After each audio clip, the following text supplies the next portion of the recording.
Hey y'all, thanks for tuning into the Nintendo Drive. If you're hanging out with us on YouTube, be sure to like the video, subscribe to our channel, and ring the bell icon so you never miss an episode. Or if you're getting cozy and listening to us on your podcast feed, make sure you're following and leaving us nice reviews. You can also support the show on Patreon and pick up some awesome merch. Links to those and more are in the description, but let's get the show started.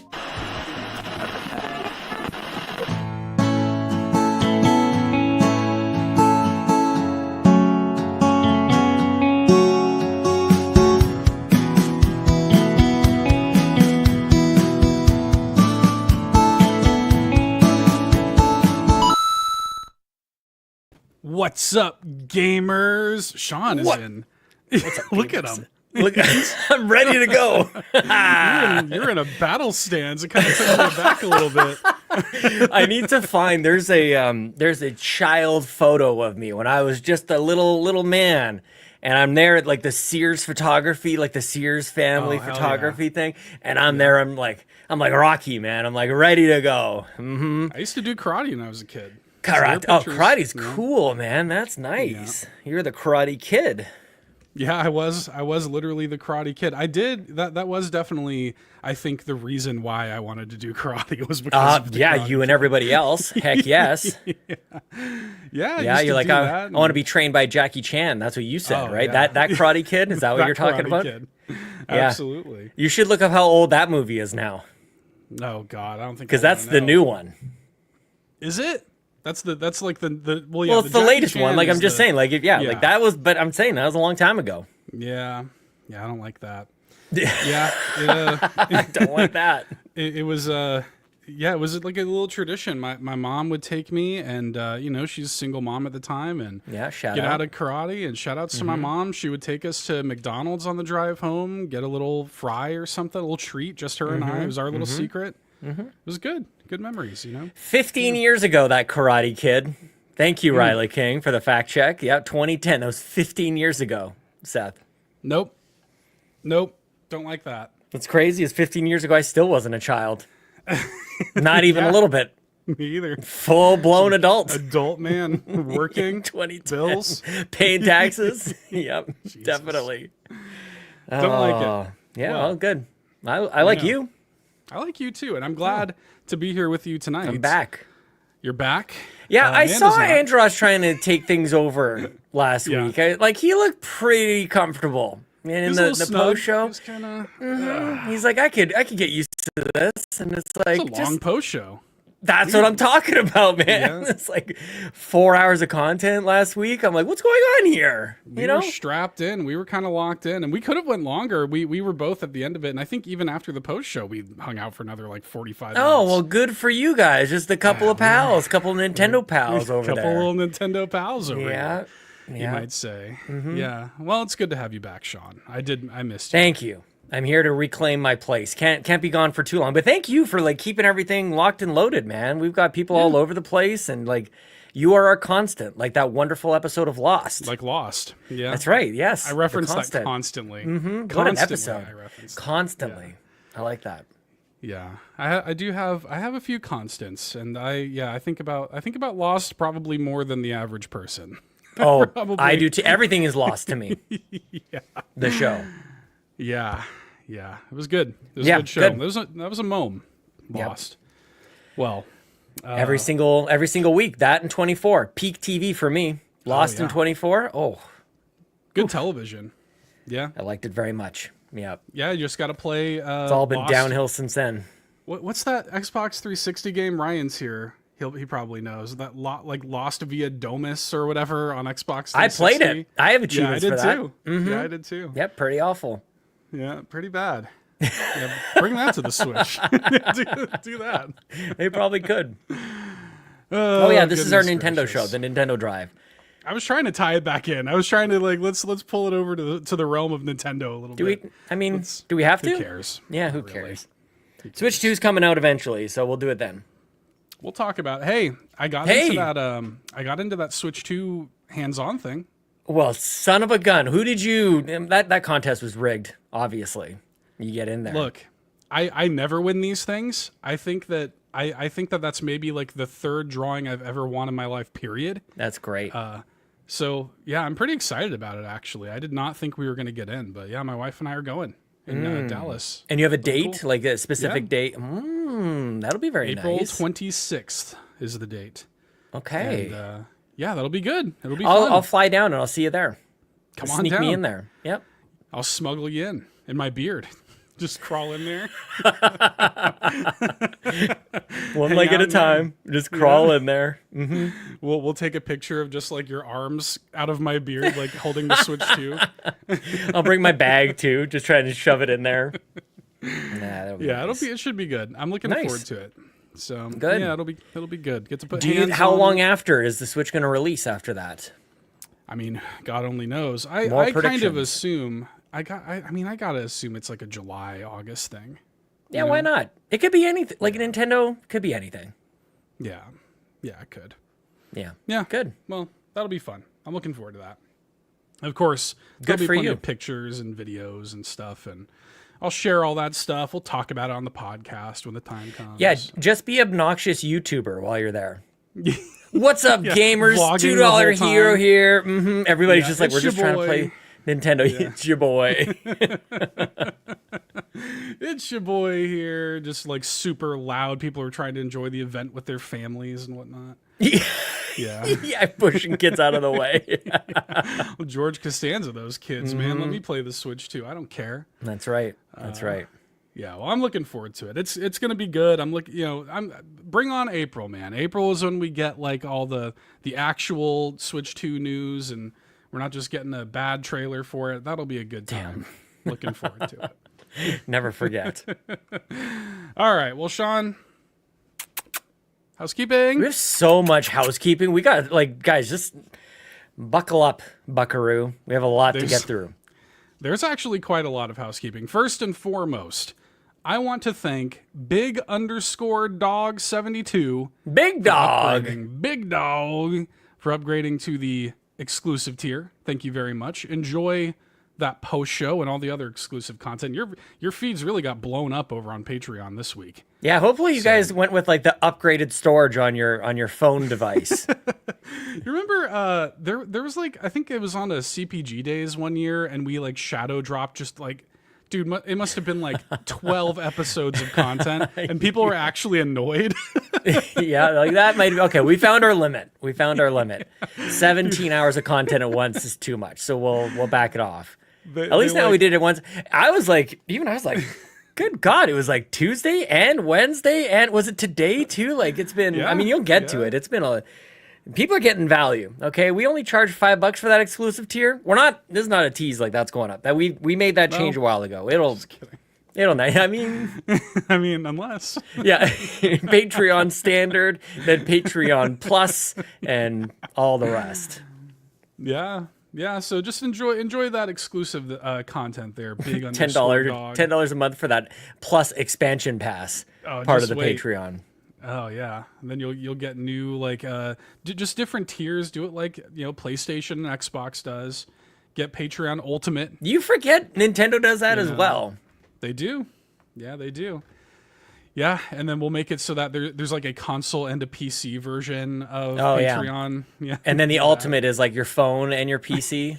Yeah. Like just get it everywhere. That's right. That'd be good. Mm-hmm. And also, thank you to Xbox Skittle, which is a good handle. I like that handle. Xbox Skittle. Rainbow.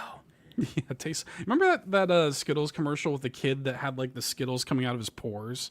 Just disgusting. Yeah, horrible. Not okay. Yeah, not all right. Disturbing. I hated it. That's when commercials could literally just be anything. You're like, whatever, just put the logo at the end. Who cares? Just make it nonsense. You'll be watching a commercial and like 2 minutes goes by. You're like, what the hell is this a commercial for? What's up? What? Be like, Charmin. It's like, what? I mean, those commercials, you can just do whatever you want. You don't want the product shot, really. That's true. Yeah. For Charmin. What are you going to do? Yep. Anyway, thank you, Xbox Skittle, for joining the free trial. Thanks for supporting us. We appreciate you. Thank you for supporting us and checking out the Patreon. We appreciate that very much. And speaking of Patreon, there's a litany of Patreon content this week. First of all, the Mitch Power is up on pants. Yep, put his pants on. Yep. Put his pants on. Even answered all the questions this time. This time he did it. He's getting good at that. We knew he had it in him. Yeah. He did it. He figured it out. No, he wanted to go up on pants and answer some questions that he missed last time around. And it was good to hear him back on there, and people really got a kick out of that episode. The Bowza, of course, is up next. Nice. So get your questions in for Bowza. Yeah, ASAP. hurry up. Yeah, unless you're on free feeds, then it's already too late. Then check it out 3 years ago. Go check out that free. If you're on free feeds, go check out that free. If you're doing it for free anyways, just get on that free tier. Try and check it all out. Yeah, just do that. What are you waiting for? Is it because you don't know the URL? Is that the problem? Okay, yeah, maybe that's it. I'll give it to you right now. www.patreon.com/carpoolgaming. There you go. There it is. That's the URL. That's it. Yeah, that's a URL is, I don't know what it stands for. What does URL stand for? Universal. I don't know. Universal something lookup? Is that it? What does URL? Stand for? I kind of slammed on the brakes there. Uniform Resource Locator. That's stupid. No, I don't like that. Don't like that. Yeah. Anyway, that's the URL that you type into, or you can go on your Patreon app. Actually, don't do that, because then you get charged 30% from Apple. Don't do it on the app. Go on a desktop computer of some sort. Go to your local library. I was gonna say, go to the library and just check out the Find PC a computer. there and exactly. do it that way. Make sure you do the private browsing at the library though, because you're gonna have to put in your credit card info. Yeah, don't leave that behind. Don't accept the cookies. Don't leave your crumbs behind. Yeah. But once you maybe that was the issue. Maybe people were like, man, I would love to do this, but where do I go? Well, I hope to see a spike in new patrons this time next week. I think we solved it. We'll be sure to do it on the Xbox Drive tomorrow night as well. Please do. So we got that all going on Patreon. All right. Okay, so the pants, what do we do? The pants and then Bowser's up next? Okay, so that's good. Yep, Mitch's Pants is live now. Bowser's up next. New episode of Campfire dropped. Holy crap. It was just Nagachaka and I, and it's funny because every now and then scheduling works out that way where I host it. It's a monthly show. And I'll put the call out, and sometimes scheduling just doesn't work out for other hosts to come in. It'll just be me and somebody else. Nagachaka and I talked for, I think, over 2 hours. And it was so good. It was so good. It was like a great, in-depth, soulful conversation. I felt great after that conversation. It was awesome. It was one where I'm like, man, I'd really like to be part of that. That's a Sean conversation if I've ever. Yeah, it was. What do we want to do before we're 50? Yeah, I want to be. I want to be talking about that. Heck yes. Yeah, you guys crushed it. It was great. Good episode. So check that out. Speaking of Nagachaka, he put up, and we talked about this a little bit last week, but he did a review of 1000 Times Resist, which hit this feed and the Patreon feed. It was an audio review that he did just on his own. He literally just said, hey, I did this. And we talked about it a little bit on Campfire, but I was really inspired by just how good of a job he did with it. The fact that he just did the thing because he had it on his heart to do it. And I love it. And I hope to see much more of that from him and other people as well. This just in, breaking news. Excuse me, my throat's doing a thing today. Shout out to Riley King, who opened an internet browser and typed in the URL www.patreon.com/carpoolgaming. This is in Canadian dollars. Riley, I think this must be a gold member. It's not telling me. This must be a gold member. Our newest gold member, Riley King. Thank you so much for jumping in. And look, that's all people needed. We needed to specify the what is it called? The uniform relay locator? The resource locator. Resource. Yeah.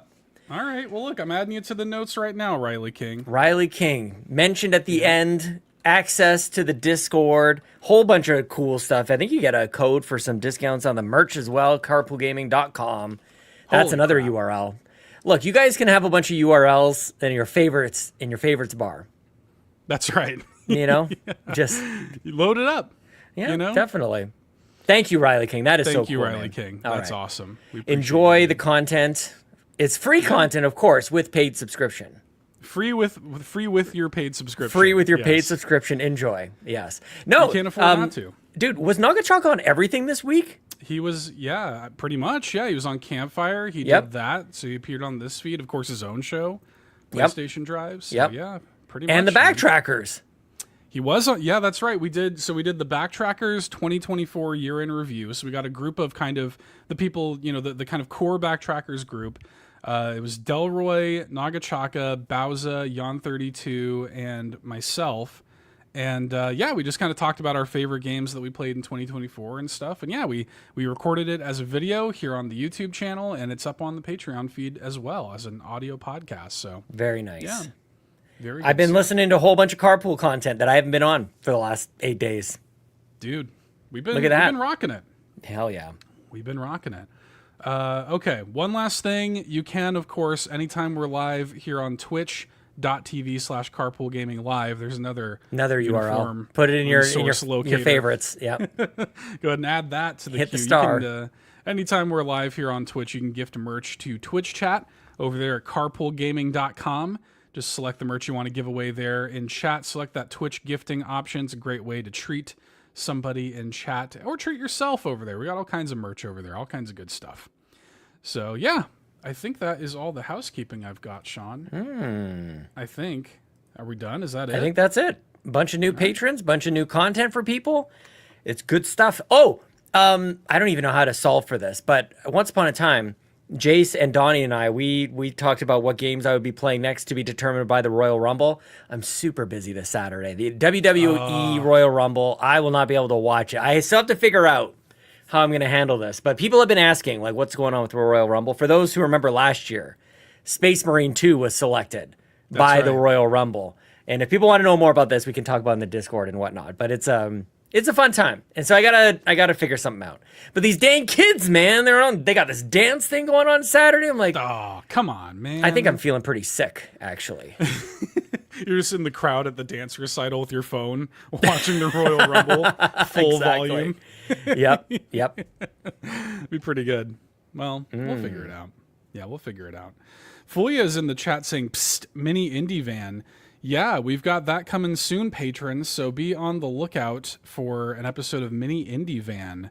I think we'll probably be talking about that more next week. We're going to make a lot of noise about this next week. Don't you worry about that. Yeah, we're going to be screaming from the rooftops. But yes, keep an eye out on your Patreon feeds there for some Mini Indie Van.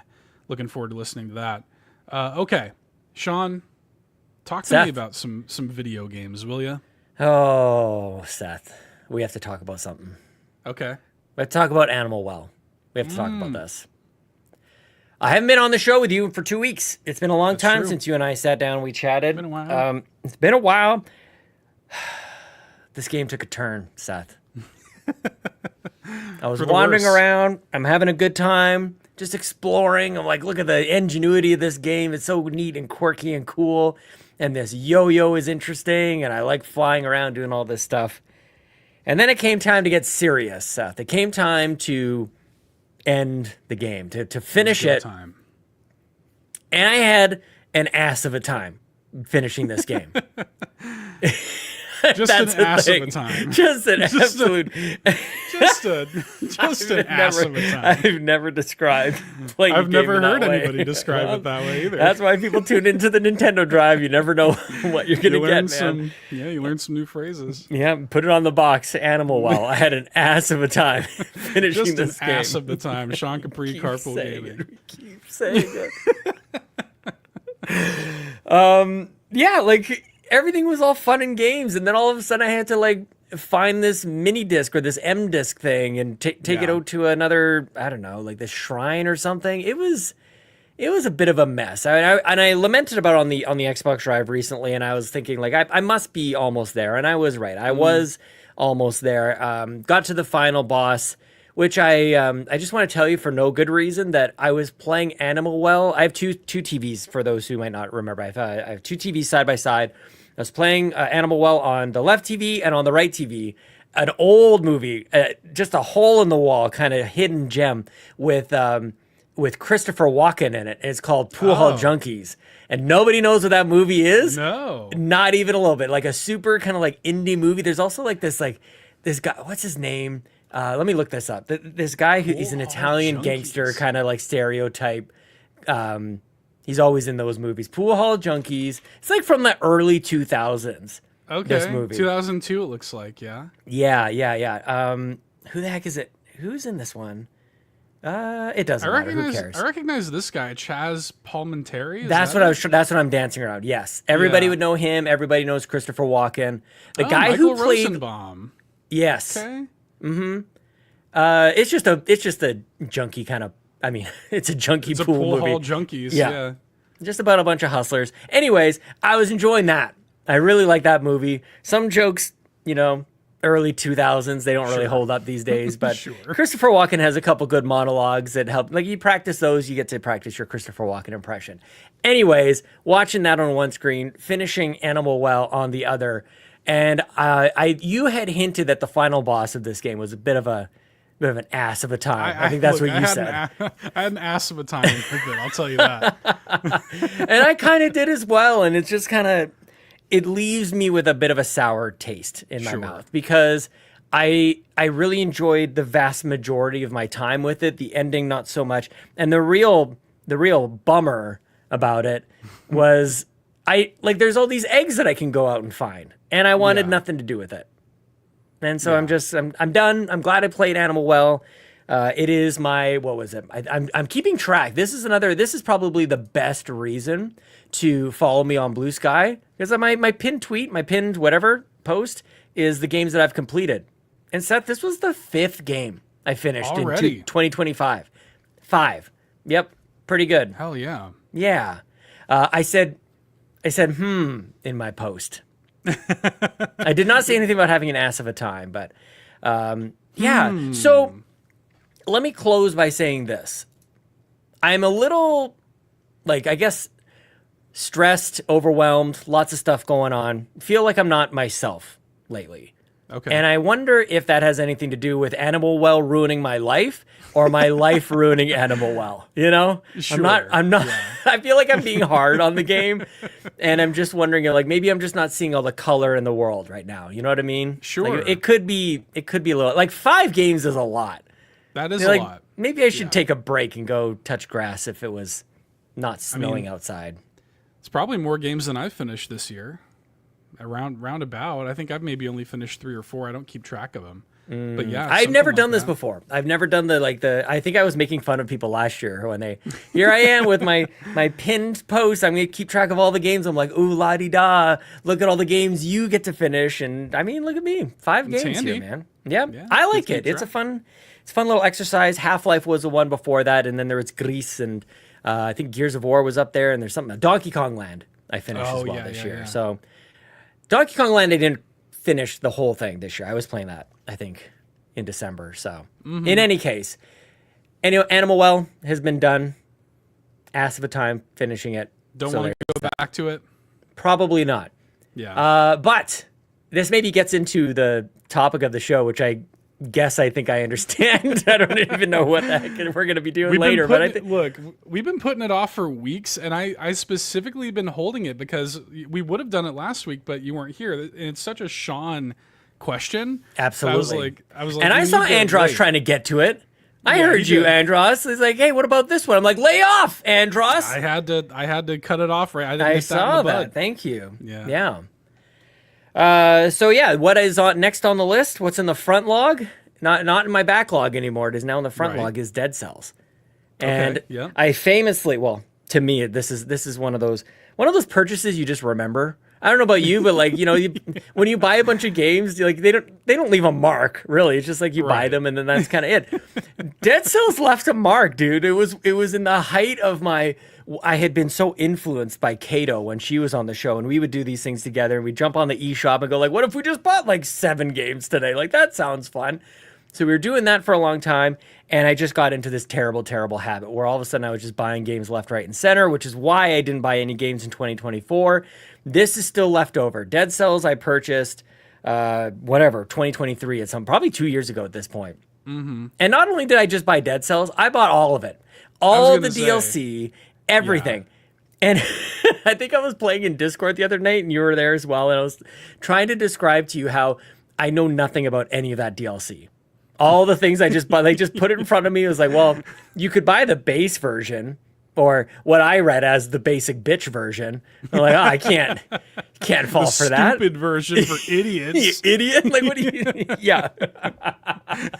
Didn't do that. So I bought all of it, all the Castlevania expansions and whatever else. I still to this day, you think I'd do research at this point on what I purchased. I couldn't tell you. You jumped right into the deep end. I got all of it. Didn't know what it was, and then didn't play it until now. So that's why this is a big moment for me to talk to you about me playing it. I'm not sure I'm going to tell you a whole lot about the game. It's from 2017, I'm pretty sure. This is a game that in it is actively referencing Hollow Knight and Shovel Knight and Slay the Spire and a whole bunch of other, like a bunch of indie games. And I was playing it actually just before we started the show, and I really like it. I don't know if there's a whole lot to say. My wife, Chelsea, came down. She's like, what is this? She kind of had like I could hear the judgy tone. No, absolutely not. She's like, this looks she just looks at the pixel graphics and she goes, this looks terrible.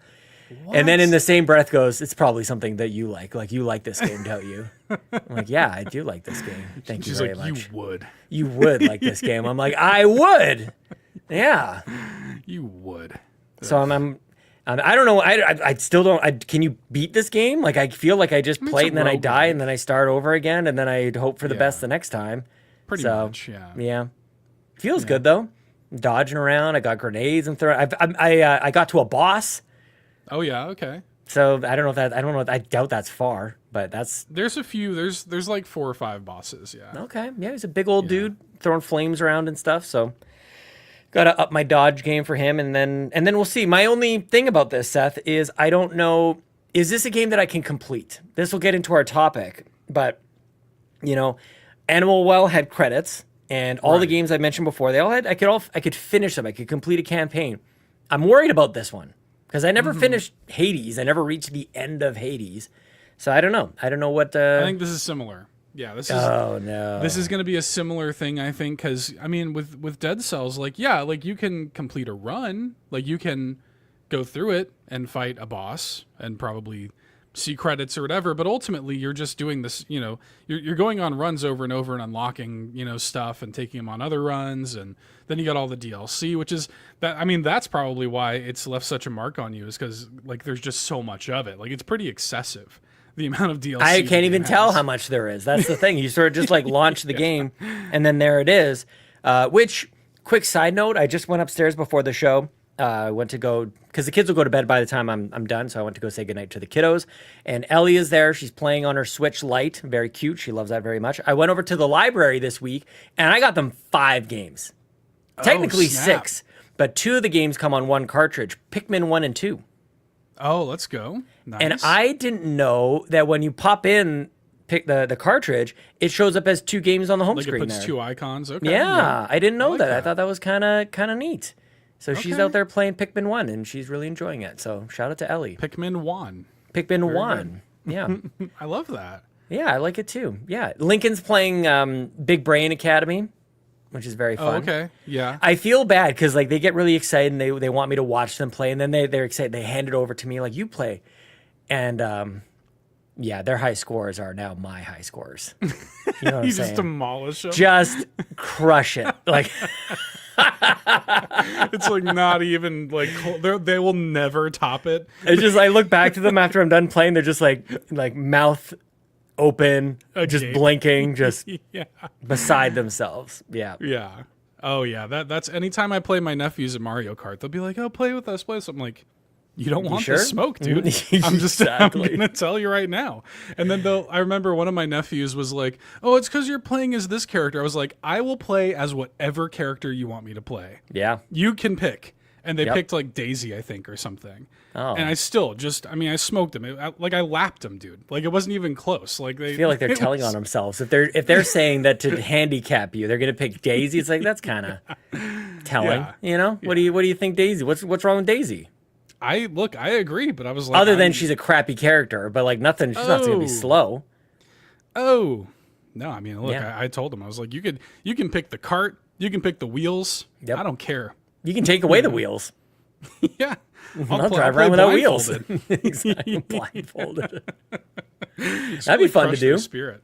Yeah. Yeah. I feel like a champion when I'm playing against them. Heck yes. I feel awesome. Yeah, I'll bet you do. Yeah. Stupid kids. Idiots. Anyway, that's what I'm playing. School. Dead Cells is on the front log, and we'll get into what's after that, I'm sure. When I consult the spreadsheet. We're going to be spreading spreading some sheets. Yeah. I almost said cheeks. What I won't say is it's not what I meant to say. It was close. Okay. Well, yeah, I'm looking forward to that. I've got actually a lot of games to talk about. I heard you played a game that is absolutely not going to be considered for Game of the Year. No, it's not. It's horrible. Nobody should ever play it. Nobody should listen. I actually don't know what the Open Critic is on Citizen Sleeper 2. Do you? I have no idea. I saw that you. I watched the opening of your video. I've not finished it yet. Okay. But at all in. Oh, there's another URL that people can go to. There you go. Yeah. Citizen Sleeper 2 currently has an 85 on there on Open Critic. So yeah, I mean, look, it's really good. I like it a lot. I've been playing it for the past couple weeks. I've actually only I've already played through it twice. What? Yeah, I did 2 playthroughs. Granted, we got the code for it from Fellow Traveler literally like 3 weeks ago or something. So I've had it for a while. Good for you. Yeah, it's really cool. This was one of my most anticipated games of the year anyways. Did you ever play the first Citizen Sleeper, or do you know anything about it? I know, I'm very actually intimidated by the idea of Citizen Sleeper, and I'm not really sure that I understand why. Is this like a hardcore CRPG kind of experience? Like, what is this? No? Like, I understand, though, why people would look at it and be intimidated, because frankly, before playing the first Citizen Sleeper, I was like, this ain't for me. You know what I mean? It's got like, and I play tabletop RPGs, but this is all like dice-based mechanics, and it's a lot of reading. Like it very much is like, I make the joke, like, I wanted to read more books this year, and I think Citizen Sleeper 2 should count. Fair. Like, that's why I don't want to do it. Too much reading. It is a lot of reading. If you don't like reading, you're not going to like it. But it's got some of the best writing that I've ever seen in games, period. Like, it's excellent. But this one, man, like there's something about Citizen Sleeper, just the world and like the setup of it. And I know you love a good premise. Give it to me. This is like a science fiction kind of setup, where you play as a sleeper, which is a sort of, we're all sleepers here. It's a synthetic kind of like, not AI, but almost like an android kind of thing, but it's really a shell that holds the consciousness of a person who is working for a corporation. Like, the corporation owns you, and to pay off your debt, you have to like be put to sleep, and your body's in a sleeper so that you can work until you pay off your debt. So essentially it's like, hey, we want to put you in these android bodies because we don't want you to die before paying us back your debt. Goodness gracious. So it's like that. And so it's like that. Yeah. So you play as one of these sleepers who has essentially, and this is true of both games, who has essentially like broken free of the corporation, is on the run. Nice. In the first game, they're sending like bounty hunters after you and stuff like this. And you're always kind of like on the run, doing jobs, trying to like, Kevin, the chat says late stage capitalism. There's a lot of that. Like the game has a lot to say about that. But you're always kind of like going from port to port, just trying to keep things off your tail. You're working jobs. You're like, it's kind of, you're like scraping by money to, get fuel for your ship and stuff. And I don't know, like there's something about the game has like a certain hopefulness to it that I find really appealing, especially now, like the world has gone to hell, and the the characters in the game, it's like they're all kind of downtrodden and just like hardworking people who are just trying to make the most out of their lives out here.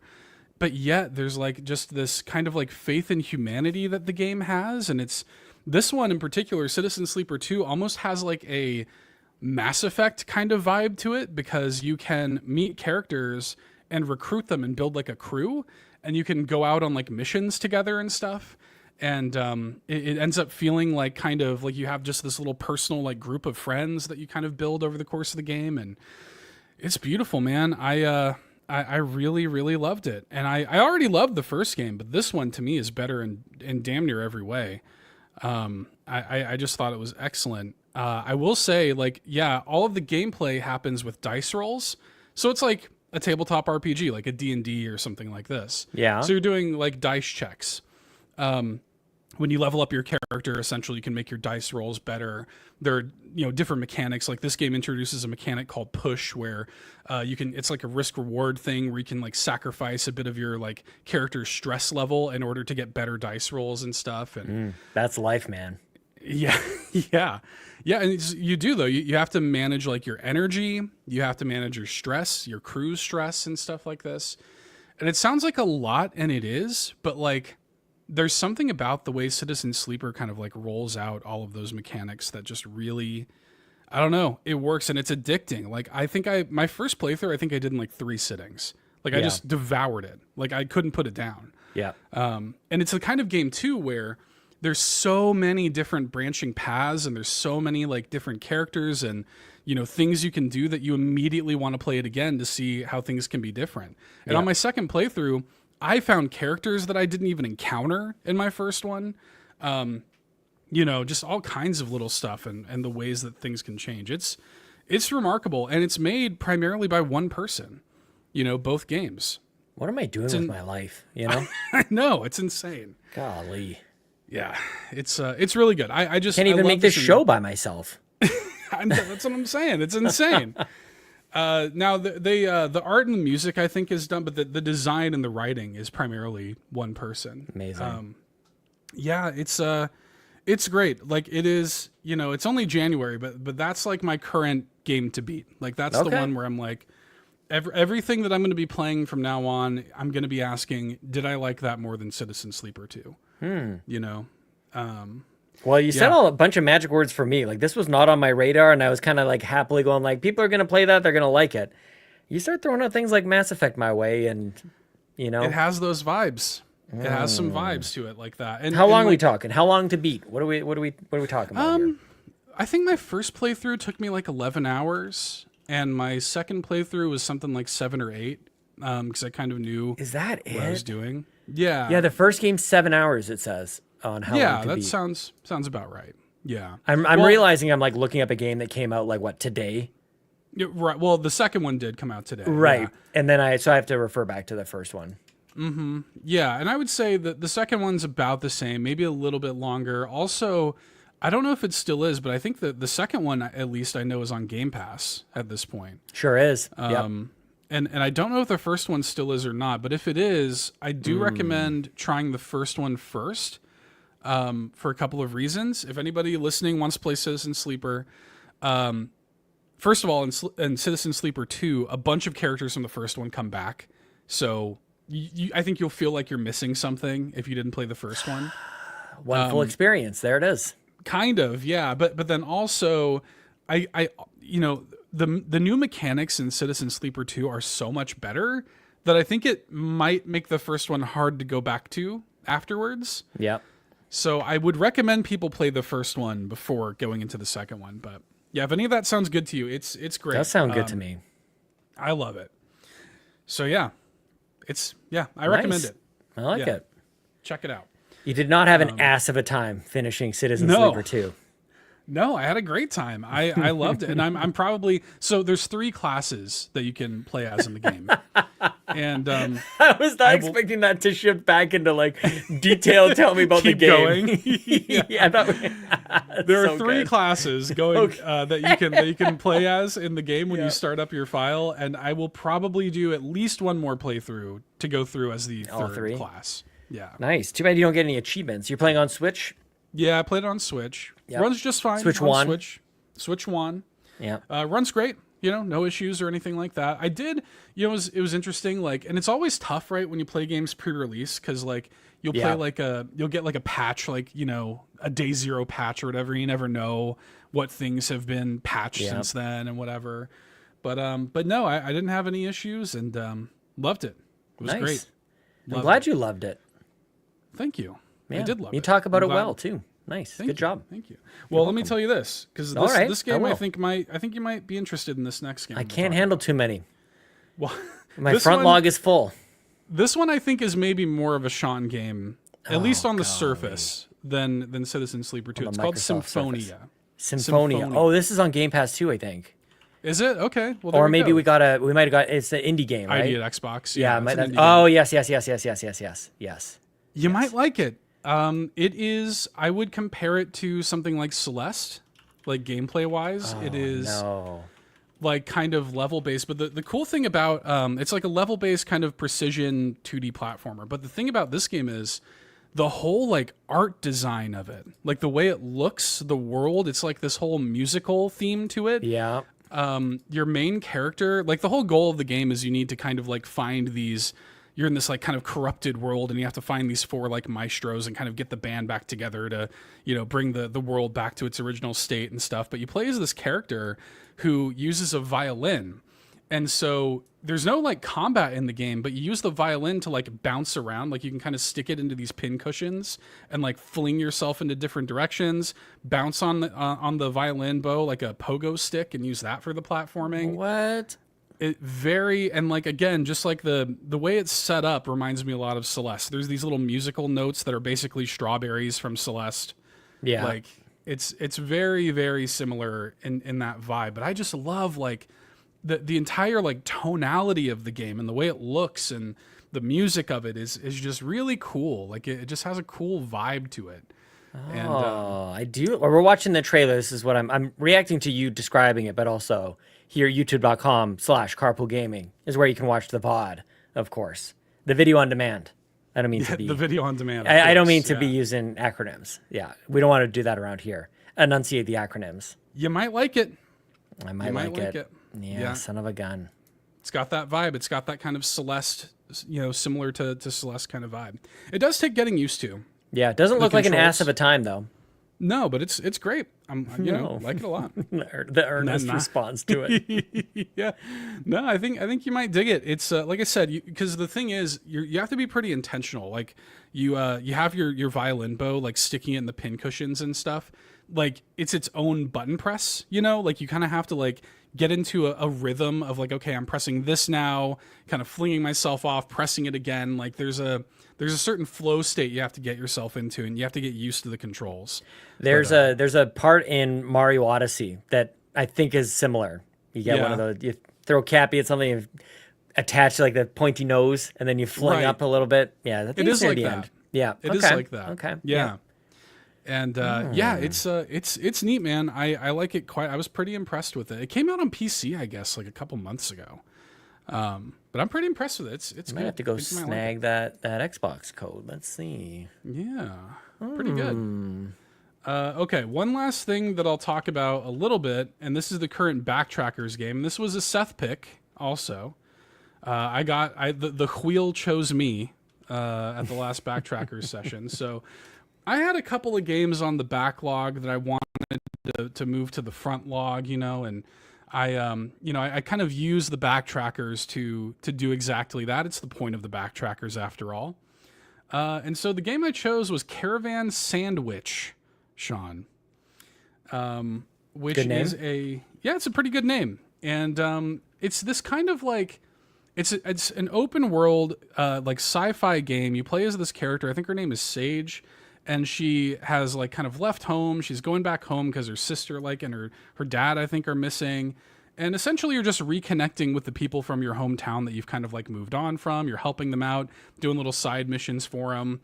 And it's got like this kind of cell shaded like art style, and you're kind of exploring this big open world and solving little puzzles. And, you know, the characters are kind of nice and cute. And I like the relationship she has with a lot of the people from her hometown. And, it's good. I'm liking it so far. I'm not through it. I'm only a couple hours into this thing. I think Delroy was telling me it's like a 6.5 hour kind of game. So nothing too crazy, but yeah, it's good so far. I will say the Switch version, is not good. Lake. It's not Lake tier, but don't play it on Switch. Okay.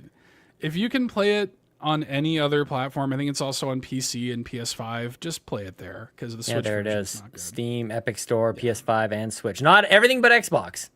Yeah, I don't know what's up with that, but I have to say the thing that jumps out to me, I guess, like you might say, like art style, like a layer deeper than that, I would say color palette. on this like jumps out on me. Like just so beautiful and rich, these colors. I love the way this all looks and comes together. As soon as this trailer kind of switched into gameplay, I was actually surprised that it looked that good. I don't know why. I was expecting like some sort of like major downgrade, but it actually looks gorgeous as you're just kind of running around and climbing up ladders and stuff like that. It looks really nice. Yeah, well, and it's also because like the world is kind of, it's like sandy, like this planet or whatever is like a desert planet. But sandy. Yet sandy. You can't just walk out of a drive-in movie. Exactly. Yeah, and you don't get that with Andros, you know what I'm saying? Just a random John Travolta reference. Grease reference. Yeah, but the characters are so colorful though, and they kind of stand out, with the desert environments and stuff. So sweet, yeah. It's good. Like it. Just don't play it on Switch. Okay, nice. Well, Switch 2. Yeah, maybe it'll run better on Switch 2. Who's to say? We'll find out. I will say, Sean, I picked up Unicorn Overlord. You did? Yeah. He just laughs. I don't know why the hell I bought this thing, dude. It was on sale, I think. It was on sale. Pretty deep discount pretty recently. Yeah, so GameStop had it for like $25, I think, and I had like a $5 coupon. Oh, so I got basically it for $20. Yeah. And I was like, I've heard this is good. I don't know when I'm gonna play this thing, dude. Massive game. Like I don't know when I'm gonna play this. Yeah, that's what I hear. Unicorn Overlord. I felt like I had to. 47 and a half hours just for the main story. What are you doing? I don't know when I'm going to play it. I really have and it's one of those, like, I bought it and I was instantly like, why did I do that? Like, why did I for the lulz? I guess. Well, Kev says he 100%ed it in 38 hours, so. I mean, did he though? Yeah. And maybe he's just lying. Yeah, I guess that's basically what I just did. Yeah, I mean, like, does Kevin tell the truth like ever, There's a podcast that I love. Shout outs to Artists on Artists on Artists. They do like a fake improvised Hollywood roundtable podcast.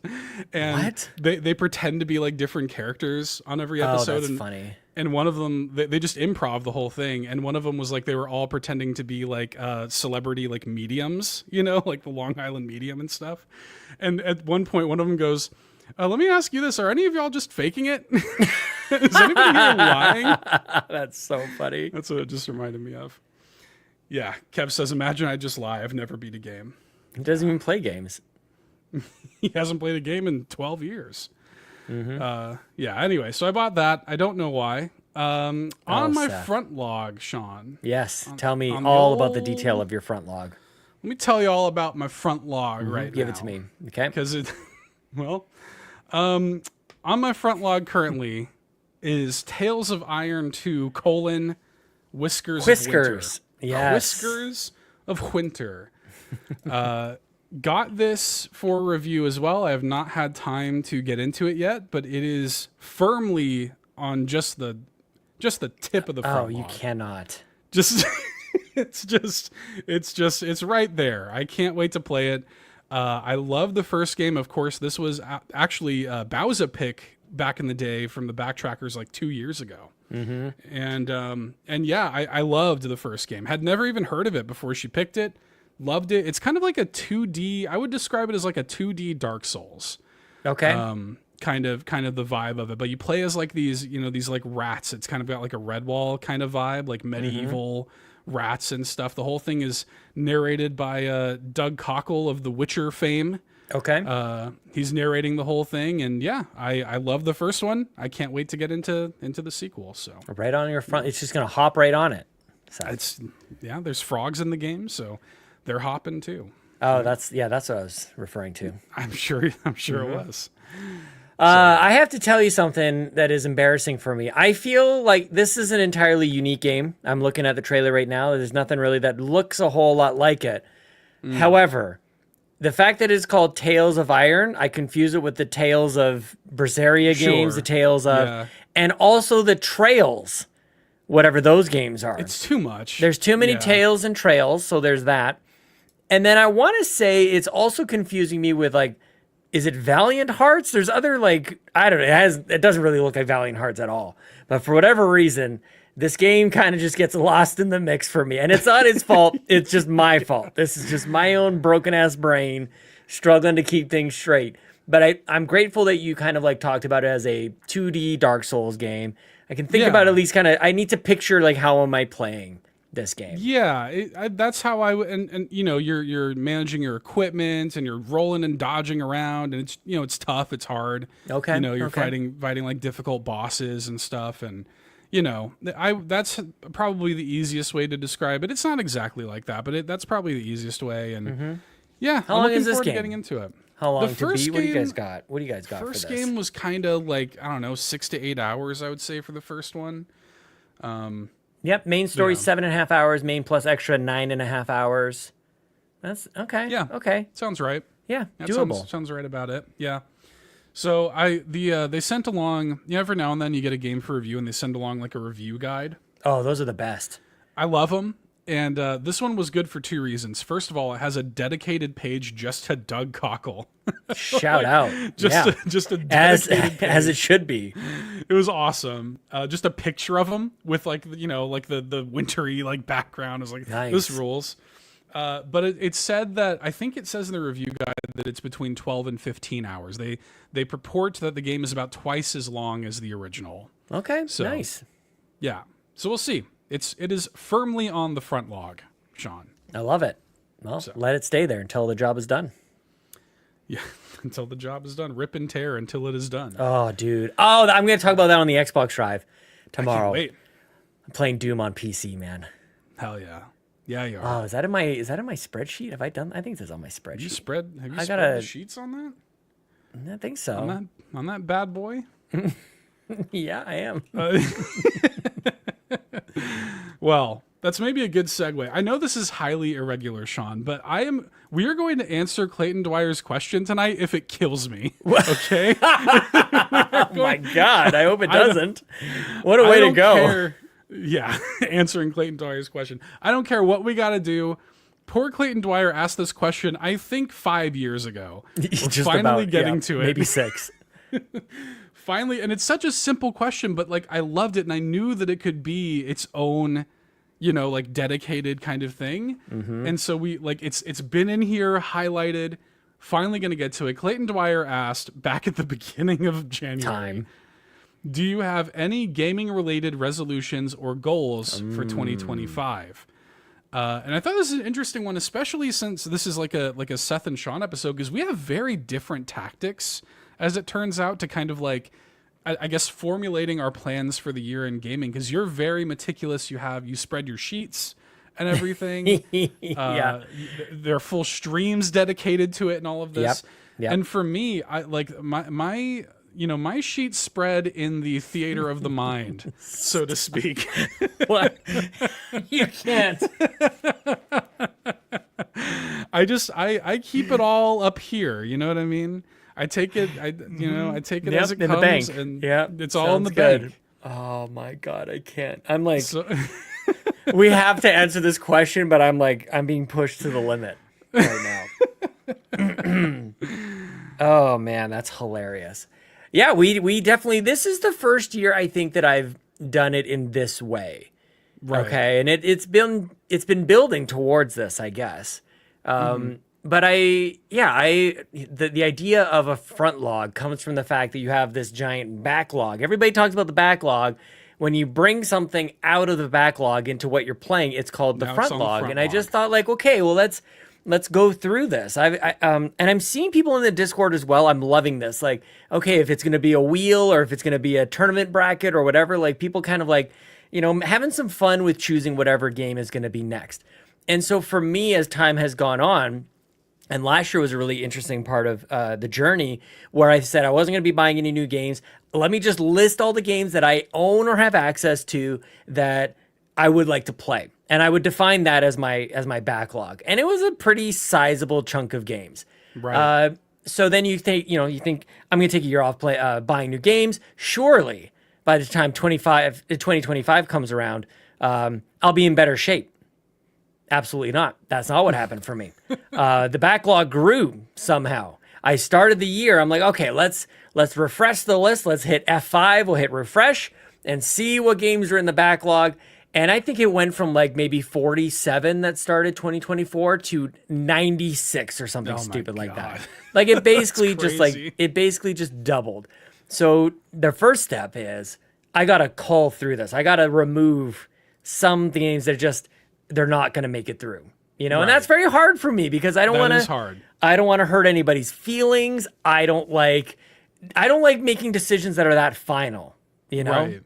I don't like this is for whatever reason, another one that has left a mark. There's 2 on the 360 that jump out at me that I just wanted to buy. And for whatever reason, I delayed. Then I finally bought it and I still haven't played them to this day.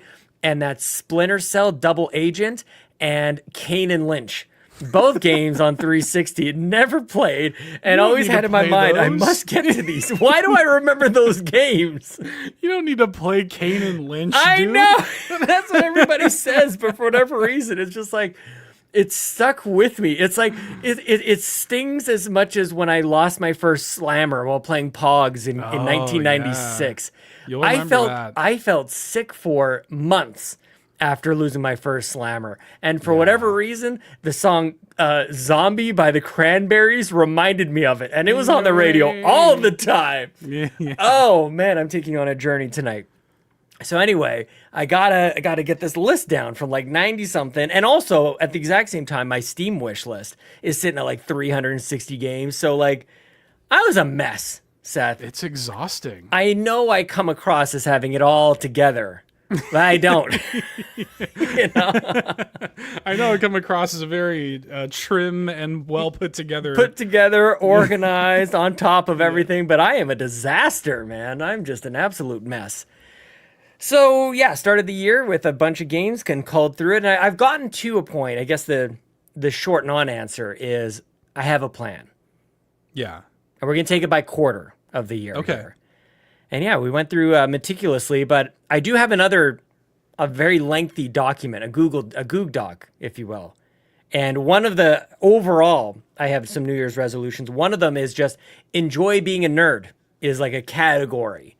Okay. One of them is read library and books that I own. So I want to read 5 books this year. Mm-hmm. And I want to list the top 3. And I want to get into that book world. I should talk to Fiona McKinnon about this. Like I want to find like good recommendations. I can't just like keep reading stuff I'm reading. Like I'll just read the same things over and over and stuff, you know? Yeah. So I need new stuff. And Lord of the Rings I just got for Christmas. So I do want to read Lord of the Rings. Let's go. I would love to talk to you about those books. Okay. All right. I adore those books, dude. I love them. Yes. I just flipped through and it's I know this is going to be a stupid way to say this, but it's in English, you know? Like, yeah. you know what I'm trying to say? You can actually pick it up. I can read it. It's in plain language. I don't know why I thought I was going to like open this thing up and it's going to be. Yeah, I thought it was going to be like Shakespearean. Right. You know, like Old English or something. I don't know. Frodo begat. Yeah, I don't know why I thought it was going to be like this overly. Yeah, I thought it was too going to be heady and. Yeah, so shout out to Tolkien. You know what I mean? You gotta figure it out. Get his flowers. Yeah, absolutely. I want to read my comics. I want to read 10 comics. They sit, and that's another one of my resolutions is that I'm not buying comics this year. Single issue comics or like full like trades, a lot of trades. Well, I'm going to define it. It's so funny that you say that because I stumbled on that as well. And I'll get to this into my games. Let me just say really quickly, my goal for the year is to play 15 games. I want to finish 15 games. Okay. And then it loops back to your comment about the comics because I look at 15 games and I'm not defining those 15 games by like a bunch of Cyberpunk or Witcher games or a bunch of Grease games. So I'm actually not doing that for the comics or the books either. I'm not going to go like there got to be big long ones or just tiny little short ones, you know what I'm saying? Makes sense. So yeah, just whatever. I just want to I don't want to overthink that. So Kevin Ainsworth says you got 15 easy. Yeah, this was, I wasn't really sure how the year was going to go. So who knows? Yeah, and hopefully I'm still around at the end of the year, you know? You're going to crush it. It really is kind of funny. First of all, don't say that. That's horrible. God willing. God willing. I will say, man, like it is funny. Like you and I are really alike on a lot of things, but we're pretty much polar opposites when it comes to this. Okay. Because I don't actually like I don't give myself like a numerical goal, like I should beat whatever 15 games. I'm actually like I'm on like what you say that you don't want to do is kind of exactly what I want. Like I'm like I want to beat, you know, X amount. Like I would like to play 2 like big RPGs this year. Okay. You know, like stuff like that. I really like one of my weird gaming goals is I really want my final like Switch 1 game before like the Switch 2 comes out. I really want it to be completing Xenoblade Chronicles X. Like I want that to be kind of my swan song, you know. I'm weird about stuff like that. Like I want it to be like a, you know, even though I'll probably play other games after that, I want it to be like my final big like Switch 1 game. I love that. I'm being weird about the Switch 2 in that I actually don't want to go to any of those events. Not to poop on anybody who's going, like you. I want my like first time with my Switch 2 to be kind of special. Like I want to choose the game. I want to choose like where I am and all that kind of stuff. Maybe it's a stream, I don't know, but yeah, I want when I first touch a Switch 2 for the very first time, I want that to be a special moment, you know? Yeah, for sure. Yeah, Riley King says, hot take, my final big Switch game will be Metroid Prime 4. And I mean, maybe, like I don't know. But I just mean like before the Switch 2 actually comes out, like I said, I'm sure Prime 4, like I don't know what's going to happen with that game. But before the Switch 2, as we kind of cross that bridge and we'll never be able to go back, I want my final kind of like memory of that moment to be Xenoblade. Yeah. So mine will be ARMS. We'll see. Yeah, we'll just go down playing ARMS. Go down swinging. Exactly. Yeah. You know? Yeah. Yeah. So that's one of mine. I mean, I have a couple of games like in the backlog that I really want to. I feel like I didn't give Mario and Luigi Brothership the proper due. You did. I played it for like 5 hours and I wasn't really feeling it, but then like Matt, he's like, you're an idiot. He's like, you should go back to this because it's a slow start, but you were like right there. You quit right before it started kind of like getting good, and he loves it. And he also made the point that like, you know, people rush through games so much. He's like, just chip away at it. Like just play it for, you know, an hour a night, you know? So I think I do want to go back and give it like a real chance. I feel like I did it dirty a little bit. Damn. By putting it down. So I kind of want to, you know, that's one of my things this year is I want to play that. Mm-hmm. So yeah, but I keep it all up here. Like I don't really I don't spread sheets on it necessarily. Neither does Amanda.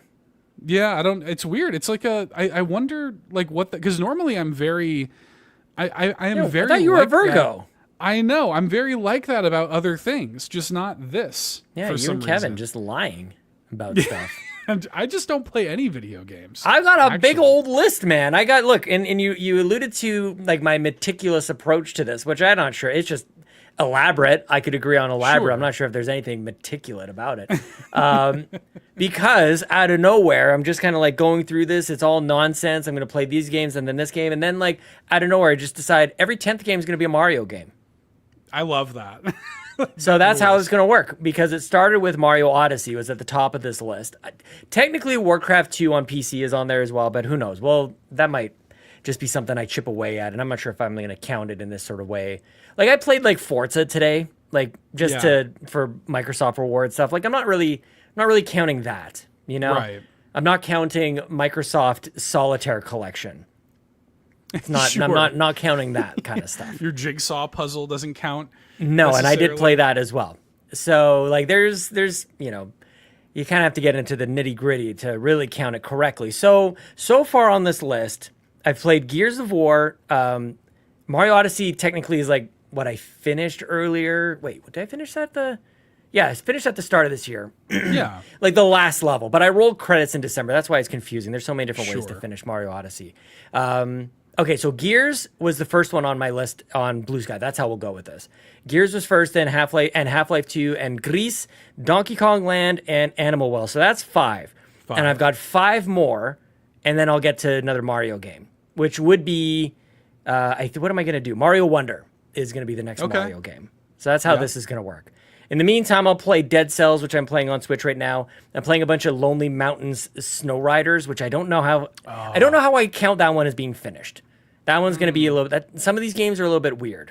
Doesn't that has like levels? No, isn't that like a kind of yeah? Like if I just like finish it, it's very you're right. Like if I just complete them, but it's also got like kind of challenges, and then there's a blue run and a black diamond kind of run on each one of them. So it's not sure about that one.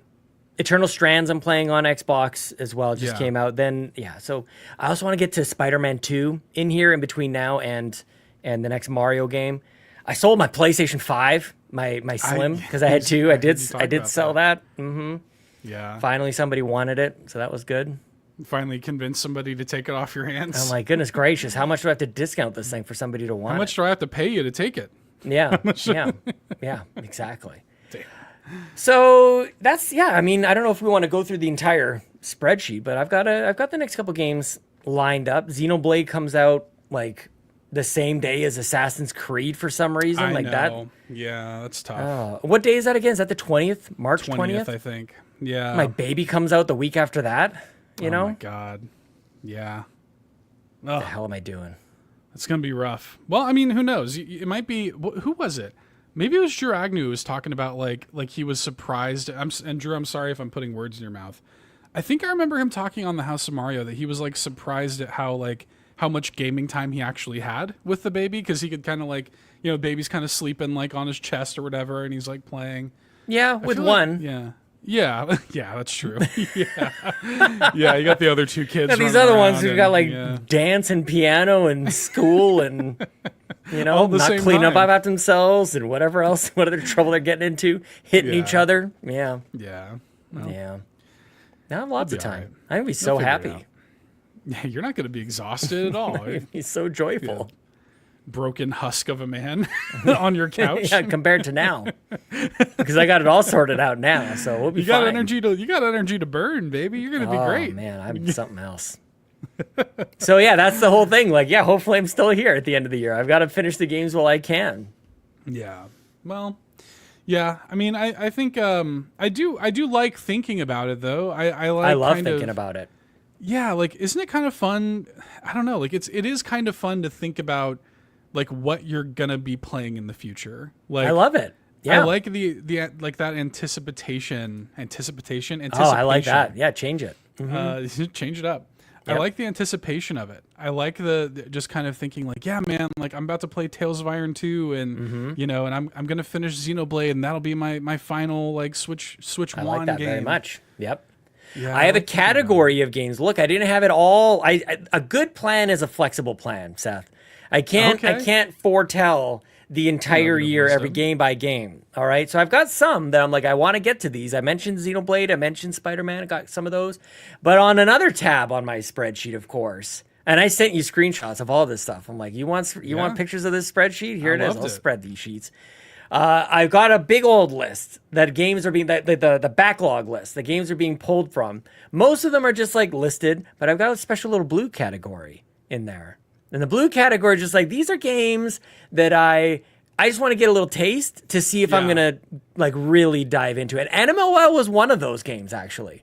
Okay, that was one that wasn't really on the plan. I just kind of had it like carved out as maybe I'll give this a shot. Maybe I will. And Dead Cells is also on this blue list. I wasn't really sure, but I'm just gonna give it a shot, and then we'll see. Another game on this list, I think this is only on Xbox, maybe on PlayStation or PC, is called Dungeons of Hinterberg. Right. I would like to play that too. I'm giving that one a little taste, and I'll talk about that on the Xbox Drive. Okay. Yeah. I don't know if that one's gonna stick around. Don't know if it's gonna. Don't know. People were really high on it. People were like talking, like they were like really praising it. It's cool looking, and I might need to go. Like I need to give it a real test, a real chance. But I kind of like this category of just I have my pillars for the year, the ones I'm looking like the non-negotiables. I will be playing Avowed. I will play Spider-Man 2, but like maybe do I get back to maybe I play Batman Arkham Origins? Oh yeah. Maybe I play. I did take a little taste, and you were watching it. A little taste of Nico DeRico. Oh, I did watch you play a little Nico DeRico. Or Nico Derico, or however you say this. No, you're right. Game. It's Nico DeRico. Yep. We watched I like the trailer category. the villain was like, I was like, it can't be Nico Dorico, and then you watch the trailer and it's the villain like, curse you, Nico Dorico. It's like, it's totally Nico Dorico. Nico Dorico. Yeah, it rhymes. So there you go. Yeah. Yeah. I love that. We're gonna have to find a place for games like Fire Emblem Engage. You know, well, a lot of people were playing Titanfall 2 recently. I wanted to jump in on that. Yeah, that did kind of get me in a mood. Yeah, I'm with you. The Half-Life 2 thing got me in a mood also. Oh, Half-Life 2 was great to get back into. Yeah, well, I also, this is weird for me too, as somebody who primarily plays, Nintendo Switch is my primary gaming platform. You know, we're in a weird holding pattern because, like, we're probably going to get a Nintendo Direct next month, I guess. Like, you know, if nothing else, we're going to get a Pokemon Presents. You know, we're going to get something next month. Yeah. And, like, there's all these things kind of floating in the ether where I'm like, you know, my entire, whatever plan I have, like, up in here could be completely upended this time next month. You know what I mean? Could be. Yeah. Like, as long as you're happy. I am, yeah. Are you happy? I am, yeah. It's fun. Like, I like, sure? Well, make me think about it for too long, Sean. I know. I mean, I just the answer. You good, dude? The answer might change. No, yeah. But you know, if they come up on in February and they have like a good Nintendo Direct and they're kind of like, hey man, like here's what we have going on for the next 6 months or something like that. Here's your Kirby Planet Robobot Deluxe and stuff. Oh yeah, stop everything for that. Mm-hmm. I wonder if did you ever play Robobot? Did you play that one? No, I wonder if you'd like it. Lincoln beat it. Did he? Yeah, it's a good game. Yeah, he liked it. Yeah, I wonder if you'd like it. Anyway, well, throw it up on the list. You know, maybe I'll get to it eventually. Put it in the blue category. Give it a little taste. So this rumored Kirby port. No, Mario RPG is going up in the blue category before that. Oh sure. Yeah. I also have 1,000 Times Resist in there. I want to go back to that one. Yeah. Immortals Phoenix Rising. That's actually one that I know that I like. Right. I just don't know if I want to. I played a bunch of that one. It got corrupted saves and yeah, I don't know. I love this. I love looking at this list. Thank you for like letting me do like this list is a bunch of good really cool games, man. I'm telling you. Represents possibility, you know? Yeah, Borderlands 4 is coming out this year. Doom, The Dark, none of these are coming to Switch, so I don't know why I'm talking about them here. Maybe Switch 2. Maybe Switch 2. Yeah. Yeah. Cult of the Lamb. People like that one. It's a good game. Yep. Yeah. Fire Emblem Engage. Yeah. Final Fantasy Pixel Remasters. There you go. Yeah. Good stuff. Yeah, good. Well, we will see how it all shakes out. But I guess, is that it? Is that our roundabout, our gaming goals and resolutions? Is that what we... Should I add anything? I wonder if I should add anything to it. I feel like I need more Switch games, actually, now that I look at this. Yeah. I need more. I'm playing Dead Cells on Switch. I'm going to play Xenoblade, but that's still 2 months away. What do we play between now and then on the Swanch? It's a good question. I have to have a look. See what's there in the backlog that needs to get moved to the front log. Yeah. What could it be? Let's see. Got that list handy. It's all. I have a lot of these on Xbox. Dungeons of Hinterberg's Xbox. Immortals would be Xbox. Dead Cells I'm playing right now on Switch. Dying Light 2 I've got on PC. Spyro Reignited I've got on Xbox. Turok 2 I think is PC and or Xbox. Yeah. Maybe I'm a fake Nintendo fan. Maybe I need to... Well, they're not giving you much to play right now. Anyway. Fire Emblem Engage would be high up there. If I'm going to have to pick something on Switch, I would really, really like to get over to that one. And Mario RPG, of course. And Mario Wonder. Maybe I shouldn't do them every 10. All the games are Mario games. I shouldn't do that every 10. That's true. Yeah. Mario RPG would be a good one because it's not super long. Like Mario RPG, I know it's like RPGs there in the title. That's like an 8-hour game. Like it's not long. That is crazy because it does seem like in my head it's a much bigger game. I do want to. I wasn't really sure how to capture this. Maybe it's in one of these columns, of course. I loved playing Donkey Kong Land from NSO, and so I do want to maybe I'll insert it with some NSO games potentially. For whatever reason, I'm really big on Donkey Kong right now. Like the idea of playing Donkey Kong Country 2 in particular is just like hell yeah. Yeah, I want to do that. That's what I want to do. That's awesome. Well, look, I mean, I went back to DKC2. I think we did a bit harmony on it, and I went back and played DKC2, and it's still holds up, dude. I'll bet. Like DKC2 still holds up really well, like today, and that stuff. And I see Riley King says Donkey Kong Country Returns HD if that wasn't $60, I probably would have picked that up. There's not a chance I'm picking that one up. No, sorry. If it was 30, I probably would have just, did it just to play it. But yeah, 60's too much. No. Bowser reminds me I need another game like I need another hole in my head. So sorry. Yeah. That'll burn its way into your... You'll think about that every time you go to buy a game. Every time I'm like, what about this wish list over here? Let's check out these sales. And Bowser just like pops up like an angel on my shoulder. Yeah, don't do it. Riley King says Tropical Freeze is the GOAT. I'm with you. Ryan Turford's playing that Tropical Freeze right now. So yeah, maybe we should do that. No, I want to play the old one, Super Nintendo. That's fair. It's really good. Yeah. Okay. Did we do it? Well, good stuff. Well, should we answer? Maybe we can squeeze a couple other questions in here. Let's squeeze them in. That? Yeah. All right. Our question front log. Let's move a couple of these questions to the front log. Okay. Got one from Pat. Pat in the chat. What's up, Pat in the chat? Pat actually didn't submit a question in like text form, but submitted it via an image, which is an image of Kirby, I guess, in Super Smash Brothers, clearly having just like inhaled a character. And it says, Kirby just swallowed you. What ability did he get? Ew. So I don't like first of all, the sentence Kirby just swallowed you. I don't care for that. I don't like that. But what ability did he get? Do you think that there's like an ability that Kirby would get from you if he swallowed you? Yeah, he'd be a little bit more pink. Yeah. You're wearing a pink shirt tonight. I'm wearing a pink shirt. I'm very rosy. I don't know, man. Like indecisiveness. Yeah. Could you imagine Kirby on the Kirby on the just walk around everywhere like, I'm not so sure about this. Anytime you like he swallows you on the battlefield or whatever, and just anytime you go to hit a button, it's like, are you sure? Anytime he goes to throw a punch, he's like, maybe not.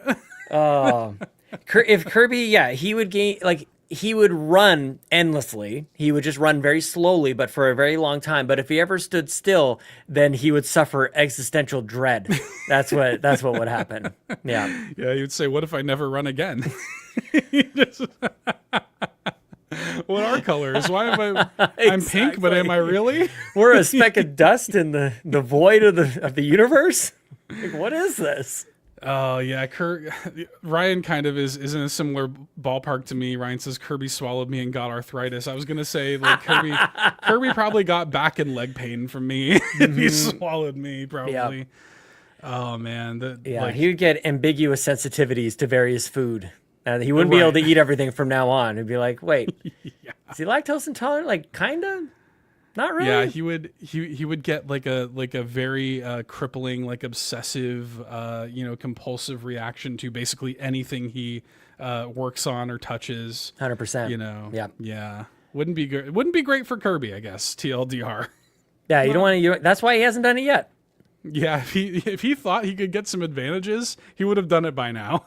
But let's not be self-deprecating. Like maybe. I don't know, man. Like what's a good quality? Can we do that? Can we? I don't know. He'd get a like good so beard. Challenging. He'd get a good beard. Yeah. I wanted to do it for you. I wanted. He would get a. Just run around with his beard. That would be amazing.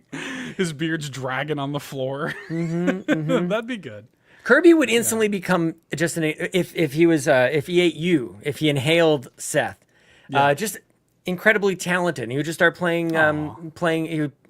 He'd be a singer-songwriter. Kirby would turn into a singer-songwriter. That's sweet.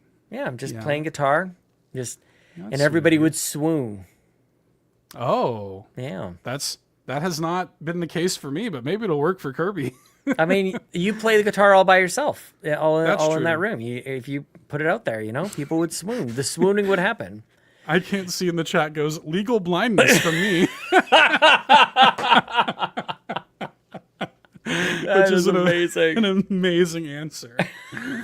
Oh goodness. Oh my god. Kirby. Oh, poor Kirby, man. That's crazy. Yeah.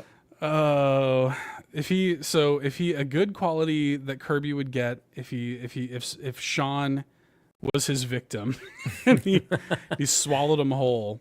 I would say that it would be, for me, one of the things, I mean, we're really just talking about what we admire about each other at this point. Yeah. Kirby would become very driven and very determined and loyal, and he would love his friends a lot. Oh, that's sweet. I was gonna say, I don't know about the driven part these days. I think you're pretty driven. Yeah, I have been. I mean, I think I would just want to hang it up. I'm good. I think you're. I mean, look. I'm tired, boss. I'm tired, boss. Yeah. I think that you're probably more driven than you give yourself credit for. I think I am driven. I'm just, as you catch me in this moment, I'm gassed. Sure. And I feel like I've been gassed for a while. But thank you for saying that. Yeah. All right. Well, anyway. Yeah. Enough about that. Quaggy says, "It is I, the Quaggy, king of the Xenobabes. What is in your front log to finish before Switch 2? That question again. What is in your front log to finish before Switch 2? I think we kind of answered. I mean, mine's Xenoblade. I want to reiterate Xenoblade. Yes, Quaggy, you'll be very excited to hear. Xenoblade Chronicles X is there. And in the process of determining my front log, we did have to make a tough choice. That Xenoblade Chronicles 2, probably not going to happen this year. He's not going to like that. I know he's not going to like that. To see but hopefully I had a good thing to say right before that and he stopped listening. He's like, okay, I'm happy to turn this off now. Exactly. Turn it off. I'm done with this podcast now. That feels great. Dude, that's hilarious. Can't you just picture it? I guess I could just go on my way with the rest of my day. Great episode. Wait, what? Hang on. Oh my god, goodness. HVAC Sparky comes in and says, "Hello all. These days I have sequels on the brain, Switch 2 of course, but also I've been playing Tears of the Kingdom again lately." I think he means Taki. Oh, Taki. Yes, of course. It is such a great game, but it's definitely a direct sequel to Breath of the Wild. Confirmed. It is a direct sequel. Yeah, it definitely is. Yeah, good discovery. That brings me to my question.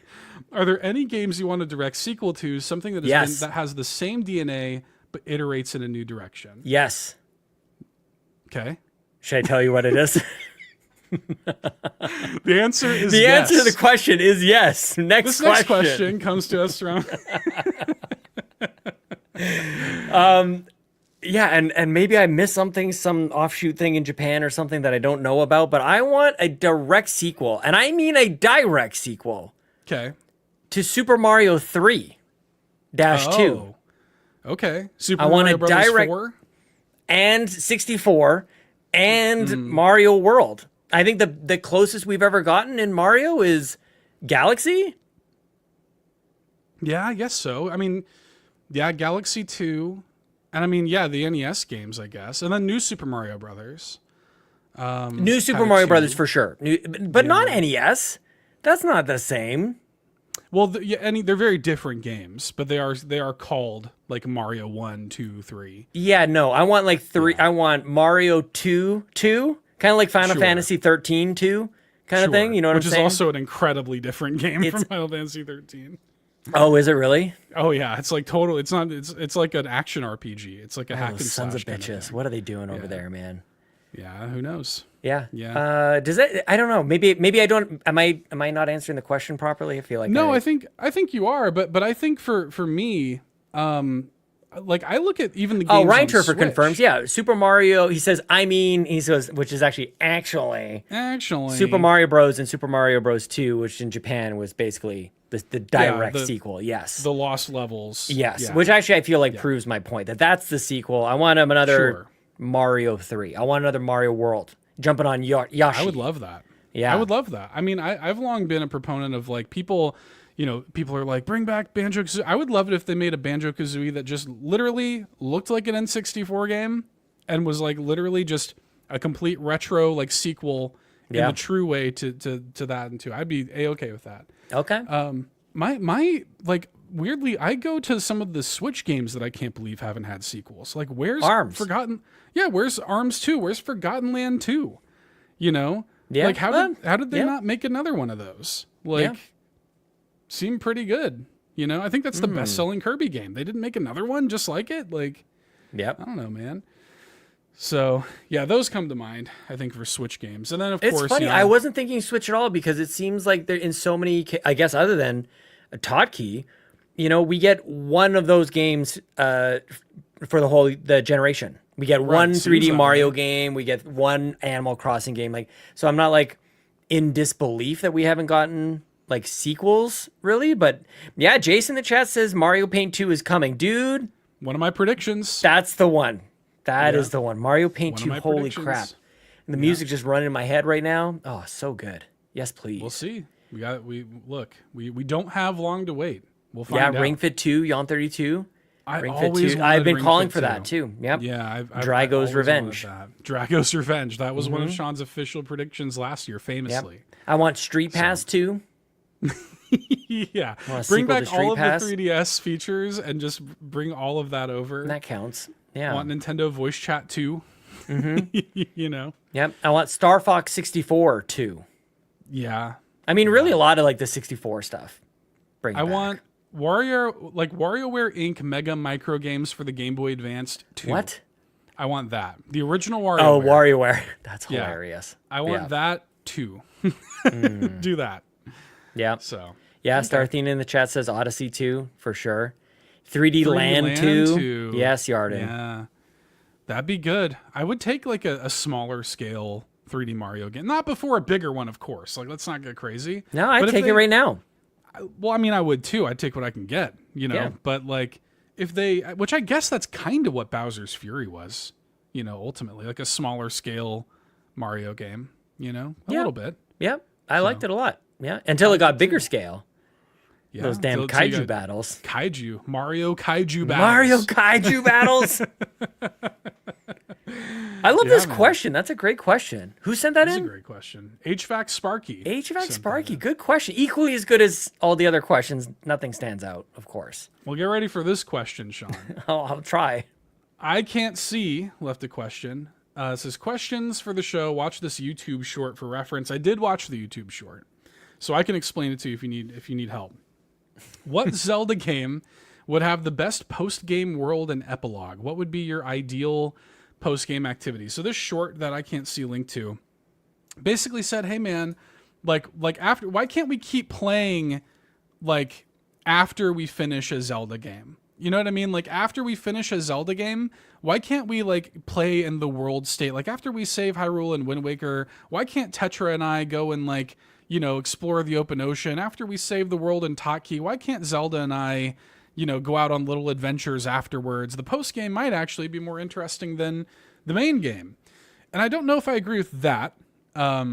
Personally, one of the things I like about Zelda, especially Tears of the Kingdom, is how just like insane the ending is. Like the ending of that game is so good. I'm like, yeah, totally. I couldn't believe it when I saw it. Totally. Yeah, I know it blew your mind. Yeah. But I do like the thought experiment. I do think it's kind of interesting to think about. But at the same time, I'm like, I kind of feel like they probably just chill like after they beat Ganon, right? They're probably just like, I'm just gonna like take a nap. You know what I mean? I mean, that's probably how all games should finish. It is kind of like stupid that like, all right, well, there's still enemies out there to battle. Like even like what? Why did we beat the big bad guy then if there's just gonna be stuff to do afterwards? Like that's kind of it's kind of silly. I feel like there's some games, I'm gonna fail to remember them off the top of my head, that if you do that, if you want to continue to play, you're still playing in the world as if like that big bad hadn't been defeated. Right. I feel like that happens very sparingly now. Now it doesn't even matter. Nobody cares if it makes sense or not. They just thrust you back into the world to keep playing. I feel like this is what I like about the way Zelda does it is it's the classic like point of no return. Like if you're gonna go to the big bad, that's it. Like just go, if you want to go clean up other stuff, you want to go do it now before you actually end the game. I think that's fine. To be honest with you, I've never for a single solitary second been torn up about this with Zelda games. Right. I'm with you. I think it's an interesting thought experiment, but I also, I mean, like if it were, I do like the idea of having like kind of post game like quiet time. I think is kind of a cool idea. You remember in Mass Effect they added that like Citadel DLC where you could just I actually never played that DLC. Oh, really? I know. Yeah. It's really good. Well, the cool thing about it is you get to like throw a party like with your friends. Like you get to just have like a house party basically with all your friends. Yep. And I always thought that was really charming. And like I think about, you know, maybe minor spoilers for Guardians of the Galaxy 3, but that ends with a big celebratory like dance, you know? Like Star Wars. Like I love it when things end with like big parties, you know? And like it would be great if you finished a Zelda game and you kind of just had a big party. Like in like Hyrule Castletown or something, fireworks, you know, like dancing and music. Yeah, Beetle shows up. Says thank you.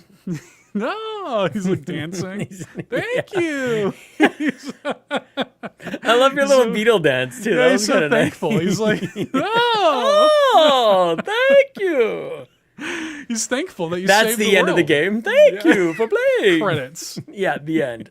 Hard cut credits. Yeah. Jay says, are these called epilogues? Totally. Like that's the kind of thing that I like. I like kind of getting to breathe and like talk to the characters and celebrate with them a little bit. Fire Emblem did in a classic epilogue kind of way, like so-and-so went off to do this, and this person like invented steel or whatever. Yeah, and Ingrid fell in battle. Like and she was never heard from she's again. Dead. Yeah, and you forgot about her. Yeah, so that happens. Yeah, it's interesting. It's an interesting thought experiment. Yeah, good question. Okay, last question of the week comes to us from Star Athena, who says, I have a question. Any of you playing Hello Kitty Island Adventure? It's described as a cross between Animal Crossing and Botwa. That, of course, is Breath of the Wild. What? And then she says, what do you think? It is?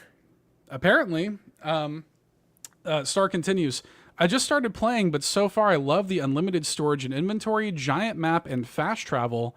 Also, there's a lot to do. I know Locklith is playing this.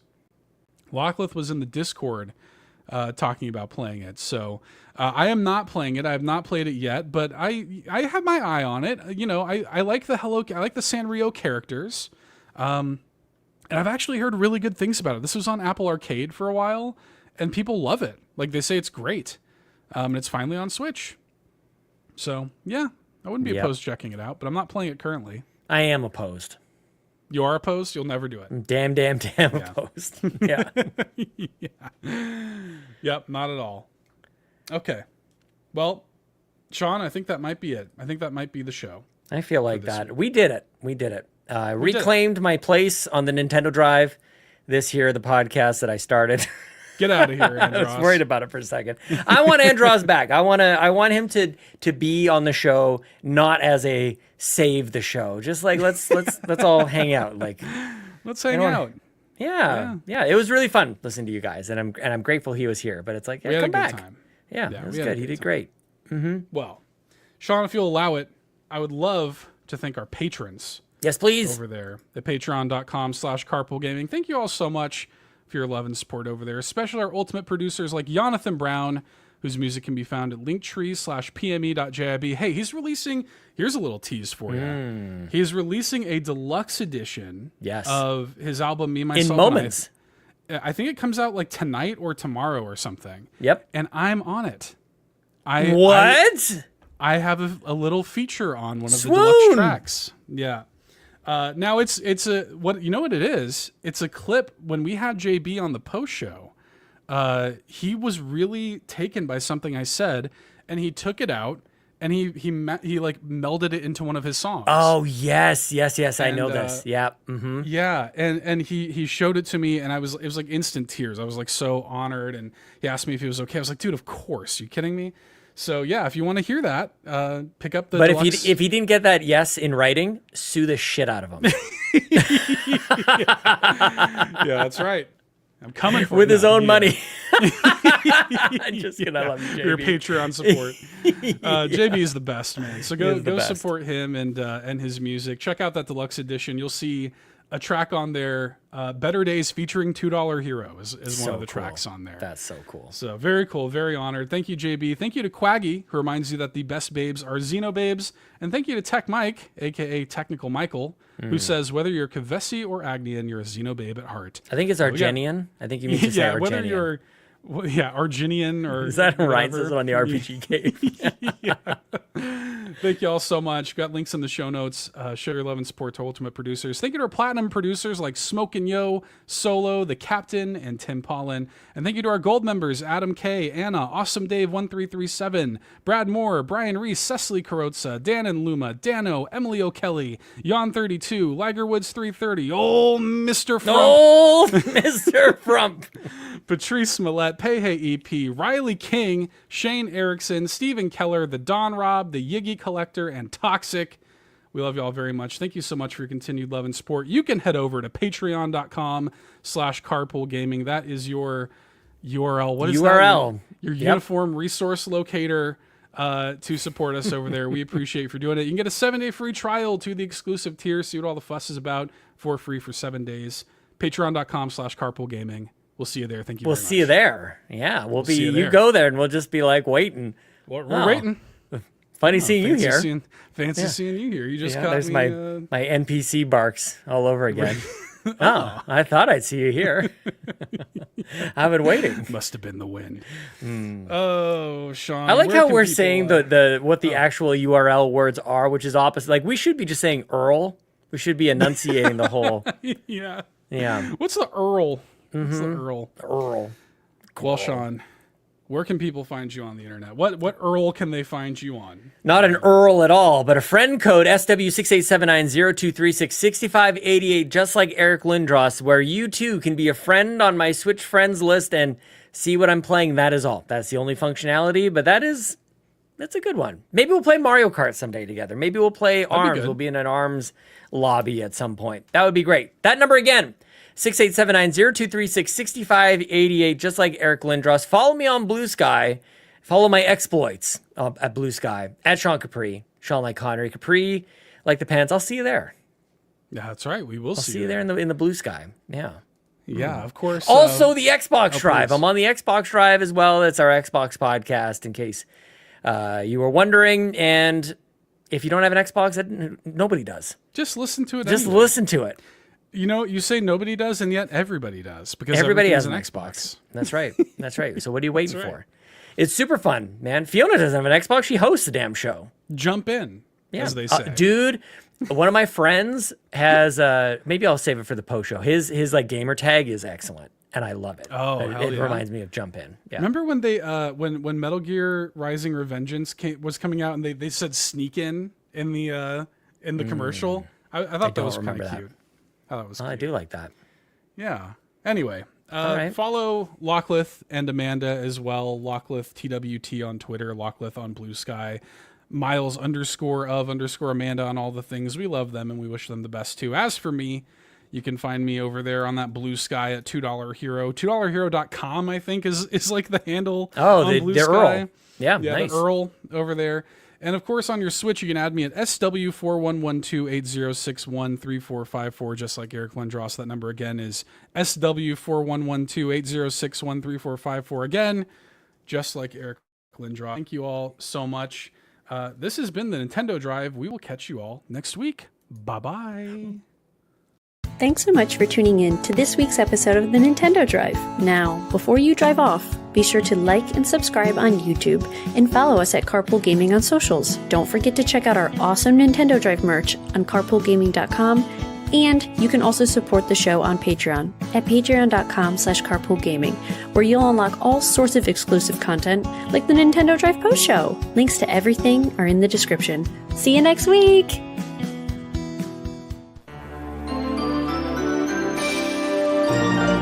Beak.